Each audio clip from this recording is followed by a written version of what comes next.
Hi Barstow, this is Nurse Zinkus. First of all, I just want to say that I miss you guys and I'm really looking forward hopefully to get back in school in a couple of weeks.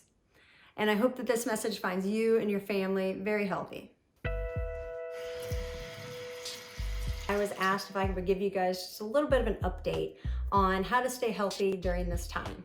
The most effective way to fight off bacteria and viruses is by simply washing your hands. So I wanted to sort of start basic and then work our way up. First important thing is when to wash your hands.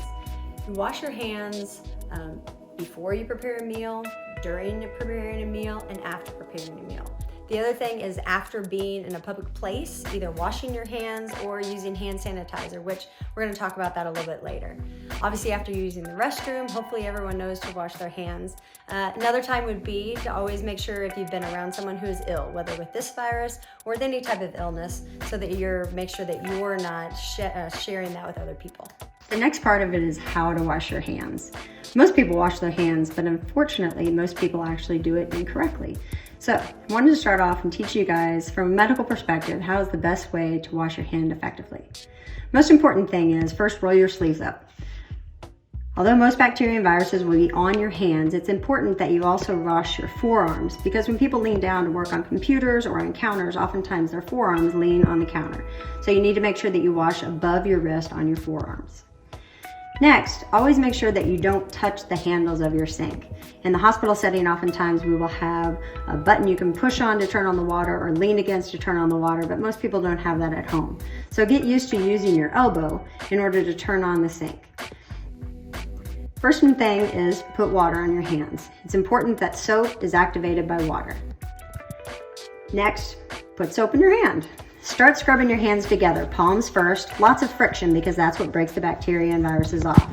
Always make sure that you are rubbing the back of your hand as well, and that you put your fingers together and show friction by rubbing them back and forth.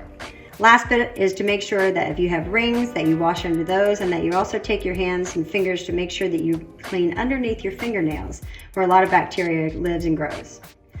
Last is as you wash the water off, make sure that you, once again, use your elbow to turn on the sink, and be sure that you keep your fingers down in a dependent position so that the bacteria, viruses, any germs flow off the tips of your fingers and doesn't flow down your forearm.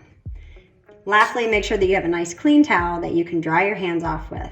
Often in our house, we will change the towels in a common area at least twice a week, just to make sure that they are clean and fresh. All right, so then the question comes up, what about hand sanitizer?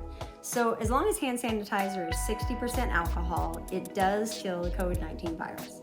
However, you would still have dead virus on your hand because you don't actually rinse it off. So it wouldn't make you sick, but you still have the concept of that being on your hand. So obviously washing hands and rinsing things off would work better. So in closing, so the most effective way, like I said, is washing hands, but it only works if everybody helps. So remember, soap works best to break things apart, but at a social level, it helps bring us all together. So next time you consider passing by a sink and not washing your hands, remember, other people's lives are depending on your clean hands. All right, Barstow, stay safe, stay healthy, and stay united.